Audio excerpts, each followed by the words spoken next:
Your subject is International Business Management and today's topic is WTO. आज जो हम discuss करेंगे, जो हमारा टॉपिक है वो है WTO, world trade organisation. WTO की फुल फॉर्म जो है आपकी वर्ल्ड ट्रेड ऑर्गेनाइजेशन। ठीक है, बेसिकली अब हम इस यूनिट के अंदर जितने भी टॉपिक्स पढ़ेंगे वो बेसिकली आपके इंटरनेशनली इंस्टीट्यूशंस हैं, जिसमें हम डिफरेंट इंस्टीट्यूशन के बारे में डिस्कस करेंगे। तो उसमें सबसे पहला जो आपका इंटरनेशनल इंस्टीट्यूशन है वो है आपका वर्ल्ड ट्रेड ऑर्गेनाइजेशन WTO। ठीक है, सेकेंडली क्या है कि बेसिकली जब हम WTO की बात करते हैं तो जो WTO है वो बेसिकली एक आपका इंटरनेशनल इंस्टीट्यूशन है जो कि आपका रिलेटेड है ट्रेड से। किससे रिलेटेड है? आपका ट्रेड से। जो WTO होता है वर्ल्ड ट्रेड ऑर्गेनाइजेशन, वो उसका काम बेसिकली क्या है कि जितने भी उसके अपने मेंबर कंट्रीज है वो उनके बीच में जो भी ट्रेडिंग होती है, जो भी ट्रेड होती है, जो ट्रेड होती है, जो भी गुड्स या सर्विसेज इंपोर्ट एक्सपोर्ट आपके होते हैं, तो वो उनके अकॉर्डिंग मेंबर कंट्रीज के रूल्स रेगुलेशंस गाइडलाइन सेट करता है WTO। साथ के साथ कोई कंट्रीज के बीच में डिस्प्यूट्स है, उस डिस्प्यूट्स को WTO रिमूव करता है। और कभी किसी कंट्री को कोई रिक्वायरमेंट पड़े या किसी कंट्री की इकोनॉमी डाउन जा रही है, फॉल हो रही है, तो उसे भी रिकवर कराने में आपका WTO हेल्प कराता है। ठीक है, अब जब हम WTO की बात करते हैं तो इसमें लिखा हुआ है कि जो world trade organisation was established in 1995। जो आपका WTO है वो आपका बेसिकली एस्टेब्लिश हुआ है 1995 में ये एस्टेब्लिश हुआ था। ठीक है, लेकिन इससे पहले भी आपकी ऑर्गेनाइजेशन चल रही थी, बट जब इसका नाम था आपका GATT, ठीक है, general agreement on trade and tariff, ये GATT के नाम से थी पहले आपकी ऑर्गेनाइजेशन, जो कि आपकी स्टैब्लिश हुई 1948 में। 1948 से लेकर 1995 तक इसका नाम था आपका GATT, general agreement on trade and tariff. उसके बाद इसे चेंज करके 1995 में इसे आपका WTO कर दिया, वर्ल्ड ट्रेड ऑर्गेनाइजेशन। जब ये आपका स्टार्ट हुआ था, आपका GATT जब स्टार्ट हुआ था, तो इसमें आपके केवल 23 नेशंस थे। कितने नेशंस थे आपके? 23 नेशंस थे। जैसे जैसे इसका एक्सपेंशन हुआ वैसे वैसे जो आपके इसके मेंबर कंट्रीज जो है वो आपके इसमें ऐड होना स्टार्ट हो गए। ठीक है, वैसे इसके मेंबर कंट्रीज आपके बढ़ते चले गए, क्योंकि क्या है, आज यदि हम बात करें WTO की तो WTO में आज के डेट में 150 प्लस आपके मेंबर्स हैं जो कि WTO के अंडर आपका वर्क करते हैं। ठीक है, स्टार्टिंग जब हुई थी तो 1948 में तो आपके कितने मेंबर्स थे? केवल आपके 23 नेशन मेंबर्स इसके अंदर आपके थे। ठीक है, अब हम आगे डिस्कस करेंगे कि भाई what are the features of WTO। ठीक है, जो आपका WTO है, ठीक है, उसके आपके कौन कौन से फीचर्स हैं WTO के वर्ल्ड ट्रेड ऑर्गेनाइजेशन के। ठीक है, तो उसमें आपका जो सबसे पहला फीचर आता है वो आपका सबसे पहला फीचर है आपका नॉन डिस्क्रिमिनेशन। नॉन डिस्क्रिमिनेशन का मतलब क्या होता है कि जो जब हम WTO की बात करते हैं तो WTO का एक फीचर या एक पहला कैरेक्टरिस्टिक्स क्या है कि भाई जितने भी मेंबर कंट्रीज हैं, ठीक है, उन्हें इक्वली ट्रीट किया जाएगा। जितने भी मेंबर कंट्रीज हैं आपके WTO के अंदर, उन्हें क्या किया जाएगा? उन्हें इक्वली आपका ट्रीट किया जाएगा, कहीं पर किसी का कोई फेवर नहीं होने का। तो इसका ये आपका पहला फीचर है नॉन डिस्क्रिमिनेशन। लेकिन यदि आप इसी चीज को रियलिटी में देखो तो जितने भी बेसिकली आपके इंटरनेशनल इंस्टीट्यूशंस हैं उन पे बेसिकली होल्ड रहता है जो आपके डेवलप्ड कंट्रीज होते हैं। इसका होल्ड रहता है जो आपके डेवलप्ड कंट्रीज होते हैं। अब होल्ड क्यों रहता है? क्योंकि वही कंट्रीज जो है सबसे ज्यादा फाइनेंसिंग करते हैं इन इंस्टीट्यूशंस के लिए। ठीक है, इन इंटरनेशनल इंस्टीट्यूशंस के लिए। तो आप देख लीजिए जितने भी आपके इंटरनेशनल इंस्टीट्यूशन है उनमें आपको अमेरिका, जो यूरोपियन कंट्री हैं, और आपका अब चाइना भी इसमें ऐड हुआ है, नहीं तो पहले केवल और केवल जो होल्ड रहता था आपका अमेरिका और आपके यूरोपियन कंट्री, जिसके अंदर आपका यूके, आपका इंग्लैंड था, ठीक है, आपका फ्रांस और जर्मनी, ठीक है, उनका अपना होल्ड रहता था।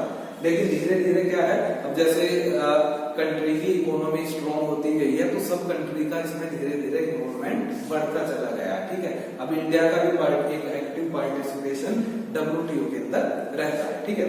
सेकंड वन है आपका फ्री ट्रेड।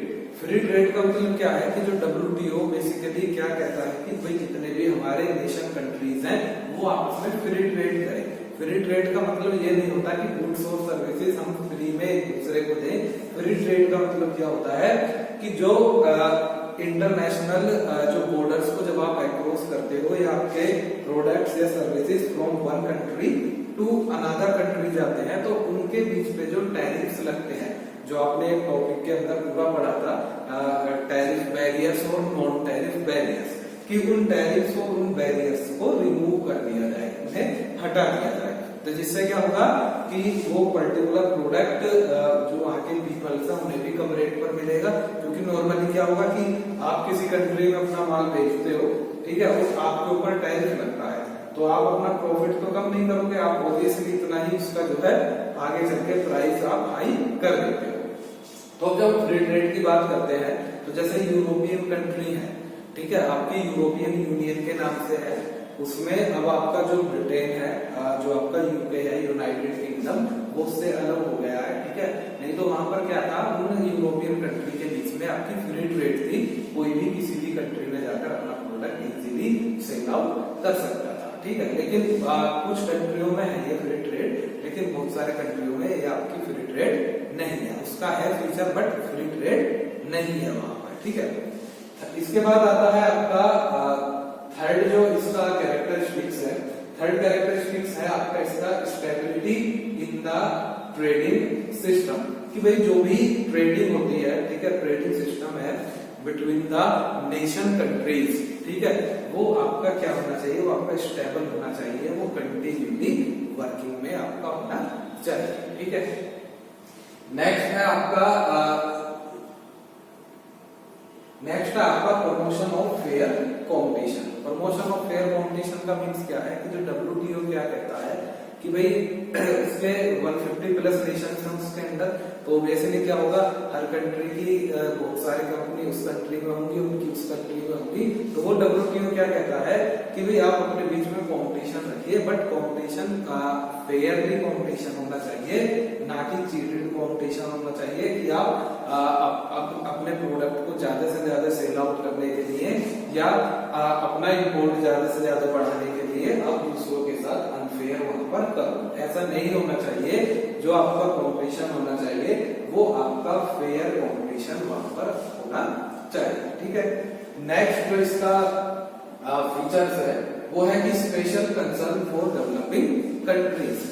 WTO का वैसे तो वो सबको इक्वली ही उसके अकॉर्डिंग है सारे कंट्रीज, लेकिन जो डेवलपिंग कंट्री है जिन्हें आप विकासशील कहते हो, जिनकी इकोनॉमी अभी इतनी तेजी से ग्रोथ नहीं हुई है, जैसे डेवलप्ड कंट्री कौन होते हैं, डेवलप्ड नेशन कौन से होते हैं, जो आपके विकसित कंट्रीज होते हैं, जैसे अमेरिका हुआ, आपका इंग्लैंड हुआ, फ्रांस हुआ, जर्मनी हुआ, जापान हुआ। अंडर डेवलपिंग में इंडिया हुआ, रसिया हुआ, या आपके और बहुत सारे कंट्रीज। तो WTO का मेन क्या है कि स्पेशल कंसर्न जो रहता है वो जो आपके डेवलपिंग कंट्रीज होते हैं, ठीक है, उन डेवलपिंग कंट्रीज के ऊपर ही WTO का एक स्पेशल कंसर्न रहता है कि भाई इन डेवलपिंग कंट्रीज को कभी भी कोई भी रिक्वायरमेंट पड़े या इन्हें कोई ट्रेड के अंदर प्रॉब्लम हुई है तो वो उसे वहां पर सॉल्व आउट करा के चलते हैं।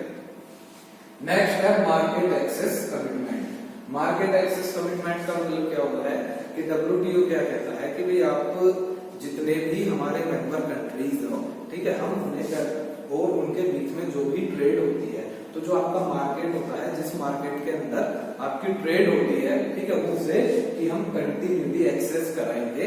ये नहीं है कि किसी के साथ हम फेयर ट्रीटमेंट कर रहे हैं और किसी के साथ हम अनफेयर ट्रीटमेंट कर रहे हैं। हम ऐसा नहीं है कि आप यदि WTO से जुड़े हुए हो तो सबको इक्वली वहां पर वेटेज मिलेगा, सबको वहां पर एक तरीके से इक्वली ही प्रेफरेंस वहां पर मिलेगा। अब उसके बाद आता है कि decision at the ministerial level meeting. जो भी मेन डिसीजंस होते हैं WTO के, तो वो मिनिस्ट्रियल लेवल पर होते हैं। चाहे तो आपके जो आप किसी भी पर्टिकुलर कंट्री के जो भी ट्रेड मिनिस्टर्स होते हैं, जिन्हें आप कॉमर्स मिनिस्टर होते हैं, या कोई भी अदर मिनिस्टर्स होते हैं, तो वो जो मिनिस्ट्रियल लेवल होता है उसी पर कंट्रीज के में सबको बुलाकर जो है उनकी मीटिंग्स वहां पर होती हैं, और उसके बाद कोई भी वहां पर डिसीजंस लिया जाता है। लेकिन मैं आपको फिर बता दूं, मेनली यहाँ पर जो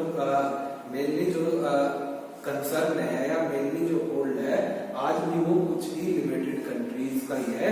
वो अपने बिहाफ पर किसी भी डिसीजन को इधर से उधर वो इन इंस्टीट्यूशंस में चेंज करा देते हैं। अब आपने WHO का नाम सुना होगा, वर्ल्ड हेल्थ ऑर्गेनाइजेशन। उसमें क्या था कि सबसे ज्यादा फंडिंग अमेरिका करता था। अब कोरोना के टाइम पे पहले से भी अमेरिका ही करता था। तो अब क्या हुआ कि उसने क्या कहा, अमेरिका ने क्या कहा कि भाई आपने फेवर किया, आपने सही इंफॉर्मेशन को नहीं दी इसके बारे में, तो अमेरिका क्या हुआ, उससे अलग हट गया। ठीक है, अब उससे अलग हटते ही जो WHO है उसे फाइनेंशियल प्रॉब्लम क्रिएट हुई। क्यों हुई? क्योंकि सबसे ज्यादा फंडिंग वहां पर कौन करता था? अमेरिका करता था। तो ऑब्वियसली है, जो सबसे ज्यादा किसी इंस्टीट्यूशन के लिए फंडिंग करेगा उसका कंट्रोल वहां पर सबसे ज्यादा आपका होगा। ठीक है, नेक्स्ट है आपका wide range of issue. Wide range of issue का मतलब क्या होता है कि जब हम WTO की बात करते हैं तो ये केवल गुड्स और सर्विसेज की ट्रेड तक ही सीमित नहीं है। इसके अलावा ये प्रोटेक्ट करता है किसी भी कंट्री के जो इंटेलेक्चुअल प्रॉपर्टी राइट्स होते हैं। इंटेलेक्चुअल प्रॉपर्टी राइट्स क्या होते हैं? जैसे आपका ट्रेडमार्क हो गया, आपका पेटेंट हो गया, आपका कॉपीराइट हो गया। इनमें बेसिकली क्या होता है कि कोई भी अपनी टेक्नोलॉजी या अपने प्रोडक्ट को कॉपीराइट करा देता है या वो उन्हें पेटेंट करा देता है, तो उसमें क्या होता है कि कोई दूसरा उन्हें कॉपी आपका नहीं कर सकता। तो ये यहाँ पर गुड्स और सर्विसेज के इशू भी देखता है WTO, लेकिन साथ के साथ आपके और जितने भी अदर इश्यूज हैं उन्हें भी वहां पर देखकर आपका चलता है। ठीक है, उन्हें भी वहां पर उन इश्यूज को भी WTO आपका मैनेज करा के चलता है। अब इसके बाद हम नेक्स्ट बात करेंगे कि भाई what are the objectives of WTO के आपके कौन कौन से ऑब्जेक्टिव्स हैं। तो सबसे पहले जब हम बात करते हैं ऑब्जेक्टिव्स की, तो सबसे पहला ऑब्जेक्टिव आपका WTO का क्या है?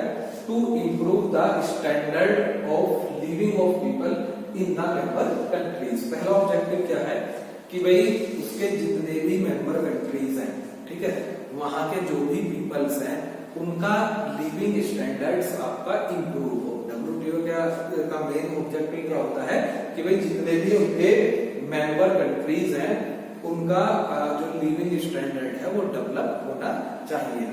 ठीक है, सेकंड पॉइंट है कि to ensure full employment and broad increasing effective demand. दूसरा उसका मेन फोकस क्या रहता है कि भाई जितने भी हमारे मेंबर कंट्रीज हैं, ठीक है, तो उनके जितने भी पीपल्स हैं उन मेंबर कंट्रीज में जो है लोगों को ज्यादा से ज्यादा वहां पर एम्प्लॉयमेंट मिले, लोगों को क्या वो ज्यादा से ज्यादा लोगों को रोजगार दिया जाए और साथ के साथ ज्यादा से ज्यादा डिमांड को भी इंक्रीज किया जाए। थर्ड है to enlarge production and trade of goods.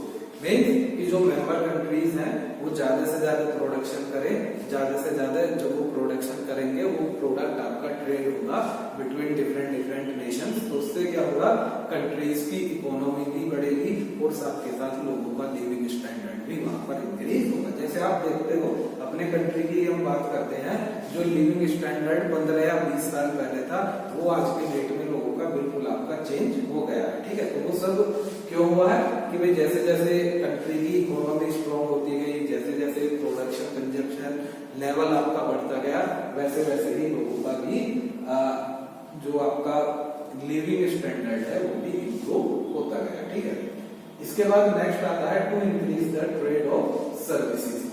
ठीक है, ट्रेड आप करते हो तो उससे रिलेटेड जो भी सर्विसेज होती हैं उन्हें ज्यादा से ज्यादा इंक्रीज करना, जिससे ट्रेड करने में कोई दिक्कत ना हो, जो ट्रेडिंग प्रोसेस है वो बहुत इजीली हो जाए, वो डिफिकल्ट ना रहे, वो रिजिड ना रहे या उसके अंदर ऑब्स्टेकल ना रहे। नेक्स्ट पॉइंट है कि to ensure optimum utilisation of world resources. Next उसका ऑब्जेक्टिव क्या है कि जो जितने भी वर्ल्ड के रिसोर्सेज हैं, चाहे आपका वाटर हो, चाहे आपका आयरन हो, गोल्ड हो, कुछ भी हो, इस सबका जो है यूटिलाइजेशन प्रॉपरली होना चाहिए, सबका एक बेटर यूटिलाइजेशन वहां पर होना चाहिए। ठीक है। नेक्स्ट है टू प्रोटेक्ट द एनवायरमेंट। साथ के साथ क्योंकि बेसिकली होता क्या है कि आप जितना ज्यादा इंडस्ट्रियलाइजेशन आप बढ़ाओगे, जितना ज्यादा प्रोडक्ट बनाने की होड़ होगी, उतना ही ज्यादा आपका एनवायरमेंट को उस चीज का नुकसान होता है, क्योंकि फैक्ट्रीज होती हैं, उनसे पोल्यूशन बहुत ज्यादा होता है। तो उसका एक ऑब्जेक्टिव ये भी है कि आप इस तरह से टेक्नोलॉजी यूज कीजिए या इस तरीके से बिजनेस स्टैब्लिश कीजिए जिससे कि आप हमारा जो एनवायरमेंट है उस एनवायरमेंट को भी हम प्रोटेक्ट कर सके। लास्ट पॉइंट जो है इसमें to accept the concept of sustainable development. Last क्या है कि भाई एक सस्टेनेबल डेवलपमेंट होना चाहिए जो मेंबर कंट्रीज का है, और जितने भी आपके डेवलप्ड कंट्री है वो तो डेवलप्ड है ही, और धीरे धीरे जितने भी डेवलपिंग कंट्री है वो भी जो है धीरे धीरे आपके डेवलप्ड कंट्री की तरफ वो भी चले। ठीक है। तो उससे क्या होगा कि भाई जितने भी इसके मेंबर कंट्रीज हैं WTO के, वहां पर जो है लोगों को एम्प्लॉयमेंट भी ज्यादा से ज्यादा मिलेगा, उनकी इकोनॉमी भी ज्यादा से ज्यादा स्ट्रॉन्ग होगी, और साथ के साथ लोगों का लिविंग स्टैंडर्ड भी वहां पर इंक्रीज होगा। Thank you.